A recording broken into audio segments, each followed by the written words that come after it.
Welcome back.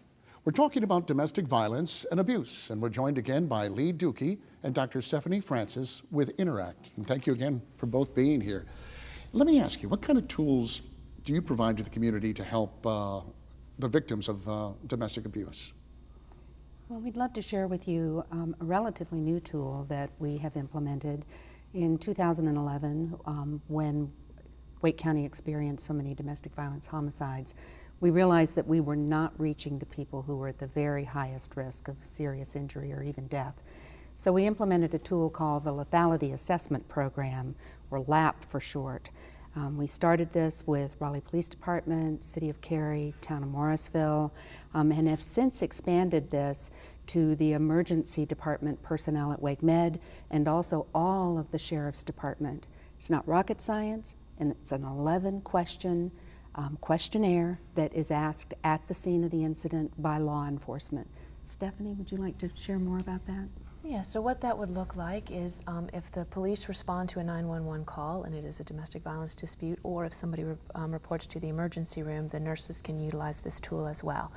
But what happens is then the officer or the nurse will talk with the victim or survivor and ask them these 11 questions. And depending on how they answer the question, if they answer yes to any of the top 3 questions, then they are automatically considered to be at greater risk of being seriously harmed or even killed by their partner.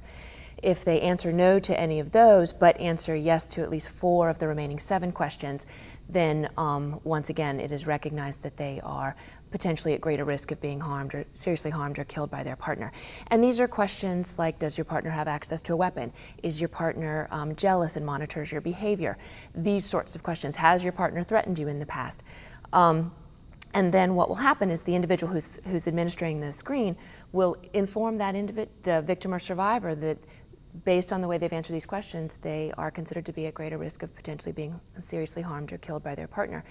And then they are told that the person doing the screening is going to call the InterAct office, and they will call our 24-hour crisis line, and an advocate will get on the phone and we'll speak with the service provider for a moment, and then we'll give the victim or survivor an opportunity to get on the phone and speak directly with the advocate. And so that way we are finding the folks that are at the greatest danger because they've scored in or screened in high on this screening tool, and they are in the moment they're probably pretty ready to take some kind of action, or to at least know that there is some action that can be taken. Mm-hmm. And so then the advocate can speak with them about the services that we provide, what we can do to provide assistance to them, and answer any questions, but then also find out, are you in need of immediate safe shelter? And so if they do not feel safe in their home, or if they do not feel safe returning to their home, then we can house them in emergency shelter right away.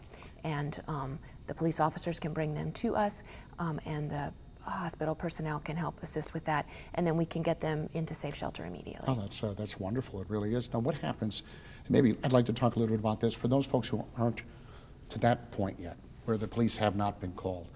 And I think maybe even when we talk about the different kinds of abuses, because I think immediately we all think, well, you know, the physical violence, obviously there's all kinds of different situations. Would you mind talking a little bit about that, especially for our viewers who might be out there and haven't recognized that they may be in that situation? Sure. As you said, I think the first form of abuse that people think of when they hear the term domestic violence is physical violence. And physical violence is often present in abusive relationships, but it is important to note that that doesn't have to be present for a relationship to be abusive.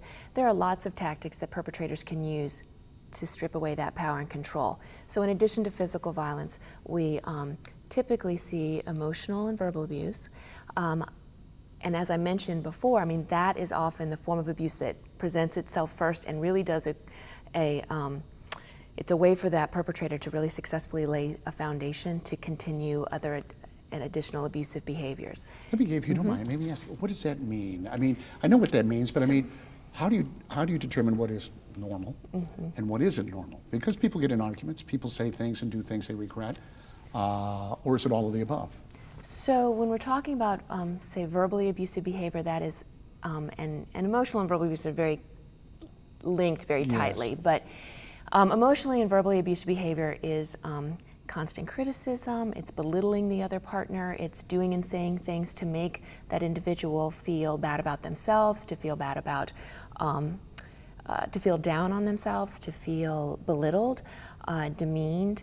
It is using tactics such as, we sometimes call it gaslighting or crazy making, and that's engaging in behaviors where the perpetrator is doing and saying things to make that victim or survivor sort of question their own understanding of a situation, question their own memory about things.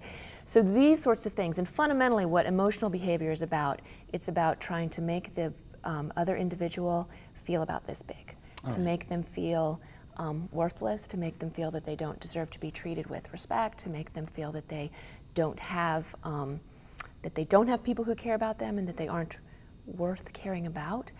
So all of these things are what's happening in that abusive relationship. And as I said, I mean, the intention behind perpetrator behavior is to strip power and control away.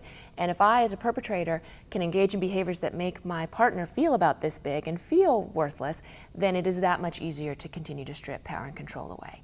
And now what happens, though, and people sometimes ask that question, well, you know, what if I criticize my partner, or what if my partner calls me a name?